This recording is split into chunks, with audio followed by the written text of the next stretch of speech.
बार की बात है, एक राज्य में बहुत ही क्रूर राजा था। वह अपनी प्रजा को बहुत परेशान करता था और उनका सारा धन लूट लेता था। राजा से राज्य का हर आम नागरिक परेशान था। वह अपने मंत्रियों, सिपाही और जो भी उसको नजर आता वह सबका धन लूट लेता था। राजा के इस व्यवहार को देखते हुए दूसरे राज्य में भी इसकी चर्चा होने लगी। राजा ने अपने सारे खजाने धन से भर लिए। राज्य के हर संसाधन पर राजा अपना ही अधिकार समझता था और जैसे ही उसे मौका मिलता वहाँ उस पर कब्जा कर लेता था। एक बार उनके राज्य में एक संत आए। उन संत को उनके शिष्यों ने राजा के बारे में पहले ही बता रखा था।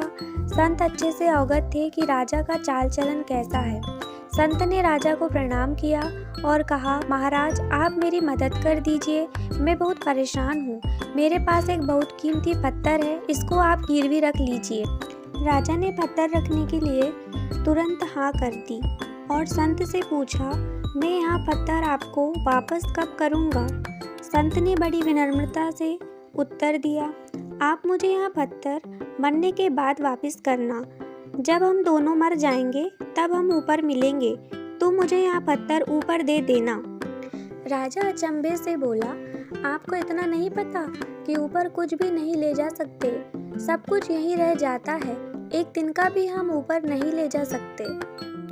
संत ने बड़ी विनम्रता से राजा से कहा, जब आप जानते हैं कि हम कुछ भी ऊपर नहीं ले जा सकते, तब आप आम जनता को लूटकर इतना धन क्यों इकट्ठा कर रहे हो?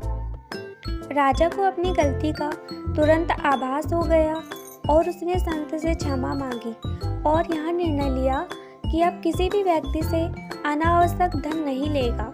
जिस पर उसका अधिकार नहीं है वहाँ उसका कभी अधिग्रहण नहीं करेगा। राज्य और राज्य की जनता का अच्छे से देखभाल करेगा। शिक्षा, हमें कभी भी अपने अधिकार का गलत उपयोग नहीं करना चाहिए। हम अपने कर्मों का फल यहीं भोग कर जाते हैं, इसलिए जो उचित है वही करना चाहिए।